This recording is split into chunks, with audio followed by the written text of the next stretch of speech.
Israel R. Heavy contributor here on the podcast, so thank you so much.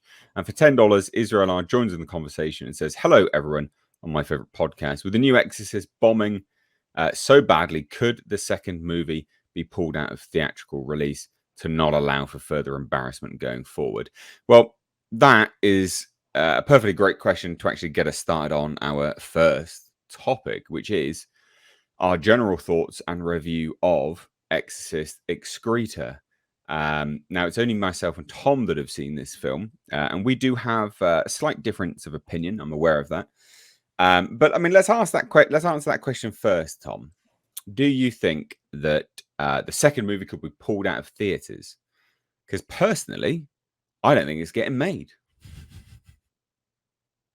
Oh, Tom's gone already. It might. But here's the thing: the movie's actually not doing as bad as. It's only doing bad and flopping because they spent $400 million to get the rights to the franchise. They only spent $30 million on the movie. If that was all they had spent on this, then they'd actually be in a really good spot right now. This is actually a pretty good opening for an Exorcist movie, considering it's not really a franchise and we haven't had one in almost 20 years.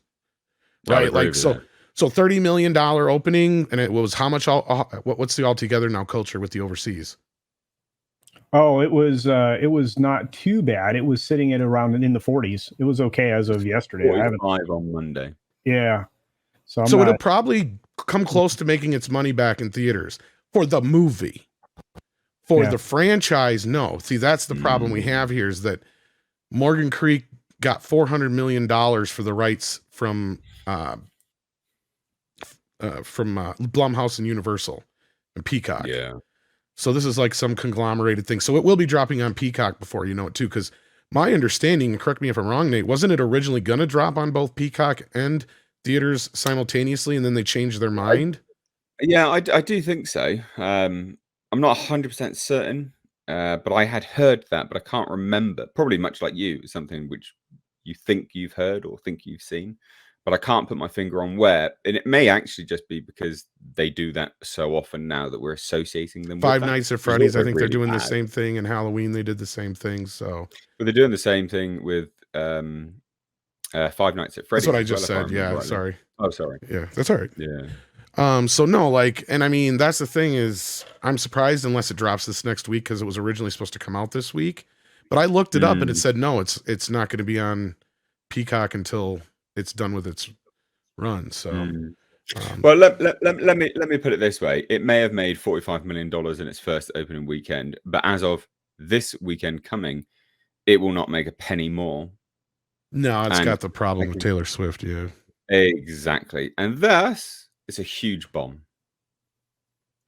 It has problems with that. Yeah, I mean, and I'm not trying to root for it or anything like that, but I mean, I'm not going to also say that a $30 million opening for this movie is bad. It's only bad just because they spent $400 million on the damn franchise when the movie clearly would have only costed them $30 million, $35 million to make, whatever anyway. So, and I thought they already shot the sequel.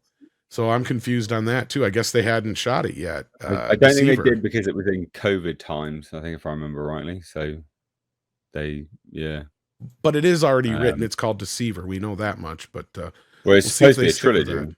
Yeah, it was originally going to be a trilogy. Yeah. Yeah. Well, look, I mean, so you are right.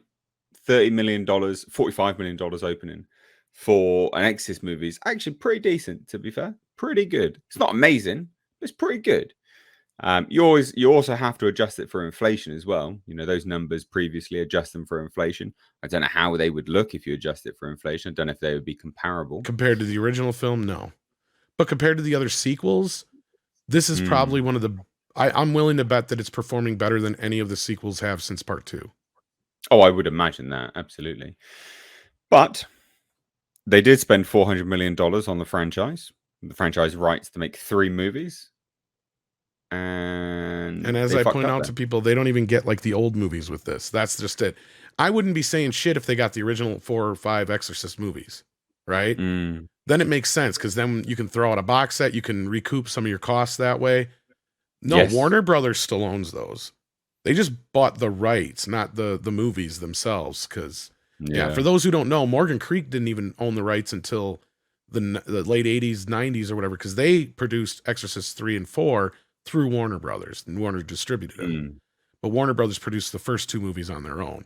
They owned the rights until Morgan Creek got involved, and now Morgan Creek owned the rights. They separated from Warner Brothers. Now they're out trying to reboot all their franchises, which all Morgan Creek has is Exorcist, Young Guns, Ace Ventura, Major League. That's about it. Robin Hood, Prince of Thieves. Like, and most of these movies, they don't even own the original distribution rights to. That's the other problem, right? So they don't own the distribution rights to the first Young Guns, but I think they do the second one in the Ace Ventura movies. But that's about it. But sorry, that's just kind of a So it's kind of a good deal for Morgan Creek, bad deal for Comcast and Blumhouse. Well, Universal and Blumhouse, isn't it? I mean, that's the thing, right? So it'd be different if they've written the second one for sure. They've not shot it as far as I'm aware. So is there a risk of them pulling out of theaters? There'd be no risk of them pulling out of a theater if they're going to make the movie. Make no mistake, Israel are. If they're going to make the movie, they are releasing it in theaters to recoup cash. Because making another Exorcist movie for another, I don't know, $30 million, they're not going to want to risk, no subscriber growth or, no potential income. They want to try and make some money from it, so they'll have to release it in theaters. But the reason why I think that they're just not going to bother at all is because of how this movie's done. The movie ends, and we'll talk about it in a minute, but the movie ends in a way that you can just leave it. You can just leave it and start fresh. And I think they'll just start fresh. I think that's what they're going to do. Yeah, I was just going to say, if they do another one, and considering David Gordon Green's already calling into question his involvement, that kind of tells us that, the studio is probably going to go another direction. And I agree with you, Nate. I think they almost have to do 2 more movies just to try and recoup the $400 million. But don't make no mistake about it, they'll make the next one a hell of a lot cheaper. The next 2. Yeah. They'll probably shoot 2. Yeah, they'll probably shoot 2 movies at once for like $30 million as opposed to just one.